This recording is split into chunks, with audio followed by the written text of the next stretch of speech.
Hi, hello and வணக்கம். Welcome to Sanskrit. வாங்க இன்றைக்கான வீடியோக்குள்ள போகலாம்.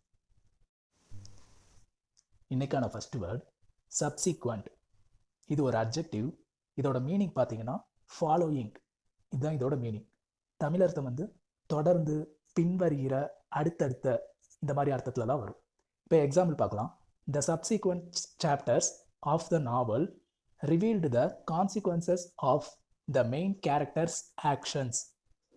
நாவலின் அடுத்தடுத்த அத்தியாயங்கள் முக்கிய கதாபாத்திரத்தின் செயல்களின் விளைவுகளை வெளிப்படுத்தின. அப்போ சப்சிக்வெண்ட்னா என்ன அர்த்தம்னா அதை தொடர்ந்து, அடுத்தடுத்து வர்றது, அந்த மாதிரி ஃபாலோயிங்காக அந்த மாதிரி சொல்லும்போது சப்சிக்வெண்ட் வேர்டை யூஸ் பண்ணுவோம். Second word over arching. இது ஒரு அட்ஜெக்டிவ். இதோட மீனிங் பார்த்தீங்கன்னா மிக முக்கியமான. எக்ஸாம்பிள் பார்க்கலாம். The committee developed and over arching strategy to address multiple issues at once. குழு ஒரே நேரத்தில் பல சிக்கல்களை தீர்க்க மிக முக்கியமான உத்தியை உருவாக்கியது. இதை ஏன் மிக முக்கியமான அப்படின்னு சொல்கிறோம்னா, அந்த ஸ்ட்ராட்டஜியில் வந்து எல்லாமே இருக்கும். ஓகேங்களா? அந்த இஷ்யூவை சால்வ் பண்ணுறதுக்கான எல்லாமே அதில் இருக்கிறதுனால இதை வந்து மிக முக்கியமான அப்படின்னு சொல்கிறோம். ஓகேங்களா? அப்போ ஓவர் ஆர்ச்சிங்னா என்ன அர்த்தம்? மிக முக்கியமான அப்படின்னு அர்த்தம். Third word decreeing. இது ஒரு வேர்ப். இதோட தமிழ் மீனிங் பார்த்தீங்கன்னா ஆணையிடுதல். அதாவது பவரில் இருக்கவங்க வந்து ஆர்டர் போடுறது வந்து டிக்ரீயிங் அப்படின்னு சொல்லுவோம். இப்போ எக்ஸாம்பிள் பார்க்கலாம். The king was often seen decreeing laws and policies to govern the kingdom. அரசர் ராஜ்யத்தை ஆள்வதற்கான சட்டங்களையும் கொள்கைகளையும் ஆணையிடுவதை அடிக்கடி காணலாம். அப்போ அரசர் வந்து ஆணையிடுறாரு பார்த்தீங்களா, அந்த பவரில் இருக்கவங்க ஆணையிடுறது தான் வந்து டிக்ரீயிங் அப்படின்னு சொல்கிறோம். இது வந்து நார்மலாக வேர்பு, ஆனால் இந்த சென்டென்ஸில் வந்து ஒரு அட்ஜெக்டிவாக வந்திருக்கு. ஏன்னா நான் ஃபைனைட் வேர்பாக இங்கே ஆக்ட் ஆகுது. V1ing as அட்ஜெக்டிவாக இருக்கிறதுனால இங்கே வந்து இந்த சென்டென்ஸில் அட்ஜெக்டிவாக வந்திருக்கு. இதோட வேர்ப் ஃபார்ம் வந்து டிக்ரீ. இதுதான் வந்து normal verb form. V1ing as அட்ஜெக்டிவாக இந்த சென்டென்ஸில் வந்திருக்கு. ஓகேங்களா? Fourth word edict. இது ஒரு நவுன். இதோட மீனிங் பார்த்தீங்கன்னா ஆணை, அதாவது ஒரு அஃபிஷியல் ஆர்டர். ஓகேங்களா? அதைத்தான் வந்து எடிக்ட் அப்படின்னு சொல்கிறோம். இப்போ எக்ஸாம்பிள் பார்க்கலாம். The government issued an edict prohibiting certain activities in the public square. அரசு பொதுவெளியில் சில நடவடிக்கைகளை தடை செய்ய அரசாணை பிறப்பித்தது. அப்போ இந்த இடத்துல எடிக்ட் அப்படின்றது ஆணை. ஓகேங்களா? ஒரு அஃபிஷியல் ஆர்டரை தான் வந்து எடிக்ட் அப்படின்னு சொல்கிறோம். Fifth word captivity. இது ஒரு நவுன். இதோட மீனிங் பார்த்தீங்கன்னா சிறைப்பிடிப்பு. இப்போ எக்ஸாம்பிள் பார்க்கலாம். The animals in the zoo seemed unhappy in their captivity. மிருகக்காட்சி சாலையில் உள்ள விலங்குகள் சிறைப்பிடிக்கப்பட்டதில் மகிழ்ச்சியற்ற நிலையில் உள்ளது. அப்போ கேப்டிவிட்டி அப்படின்னா என்ன அர்த்தம்னா சிறைப்பிடிப்பு. அதுதான் இதோட அர்த்தம்.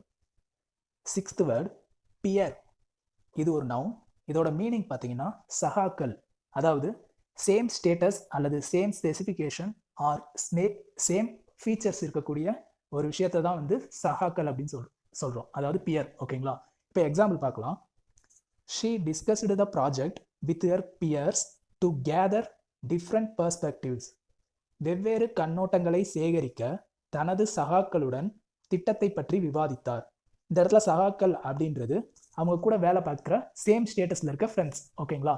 அதே மாதிரி இப்போ சேம் ஏஜில் இருக்க அந்த குரூப் ஆஃப் பீப்புள் இருந்தாங்கன்னா அவங்கள எல்லாத்தையும் சகாக்கள்னு சொல்லலாம். ஓகே, இப்போ இந்த டூர் அண்ட் ஃபைல் அந்த இதெல்லாம் கூட பியர் அப்படின்ற மாதிரி வேர்ட்லாம் வரும் இல்லைங்களா? அப்போ சேம் டைப் ஆஃப் விஷயங்களை பற்றி பேசும்போது அதை பியர் அப்படின்னு சொல்லலாம். Seventh word espionage. இது ஒரு நவுன். இதோட மீனிங் பார்த்தீங்கன்னா உளவு வேலை, அதாவது ஸ்பை பண்ணுறது. ஓகேங்களா? இப்போ எக்ஸாம்பிள் பார்க்கலாம். The government uncovered a network of espionage aimed at stealing sensitive information. முக்கியமான தகவல்களை திருடுவதை நோக்கமாக கொண்ட உளவு அமைப்பினை அரசாங்கம் கண்டுபிடித்தது. அப்போ ஸ்பியானேஜ் அப்படின்னா என்ன அர்த்தம்னா உளவு வேலை. Eighth word covert. இது ஒரு அட்ஜெக்டிவ். இதோட மீனிங் பார்த்தீங்கன்னா மறைவான அல்லது ரகசியமான அப்படின்ற அர்த்தத்தில் வரும். இப்போ எக்ஸாம்பிள் பார்க்கலாம். The covert operation successfully gathered intelligence without attracting attention. கவனத்தை ஈர்க்காமல் உளவுத்துறை வெற்றிகரமாக ரகசிய நடவடிக்கைகளை சேகரித்தது. அப்போ காவர்ட் அப்படின்னா என்ன அர்த்தம்னா மறைவான அல்லது ரகசியமான அப்படின்ற மாதிரி அர்த்தத்தில் வரும். 9th word erotic. இது ஒரு அட்ஜெக்டிவ். இதோட மீனிங் பார்த்தீங்கன்னா ஒழுங்கற்ற அல்லது கணிக்க முடியாத. இப்போ எக்ஸாம்பிள் பார்க்கலாம்.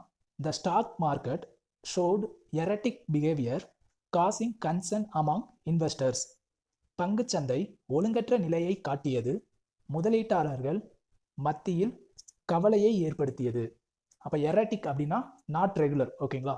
அதாவது அன்பிரடிக்டபிளாக, அதாவது ஒழுங்கற்ற அல்லது கணிக்க முடியாத அப்படின்ற மாதிரி அர்த்தத்தில் வரும். 10th word influx. இது ஒரு நவுன். இதோட மீனிங் பார்த்தீங்கன்னா பெருமளவில் உட்புகுதல், அதாவது கூட்டமாக உட்புகுதல், ஊடுருவுதல், அது எல்லாத்தையுமே இன்ஃப்ளக்ஸ் அப்படின்னு சொல்லுவோம். இப்போ எக்ஸாம்பிள் பார்க்கலாம்.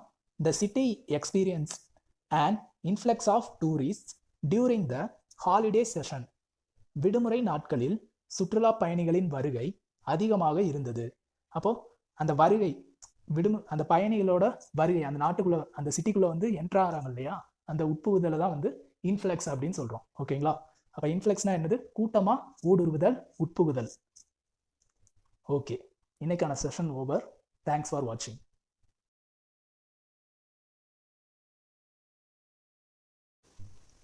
Hit subscribe. Stay updated with Sanskrit Insights.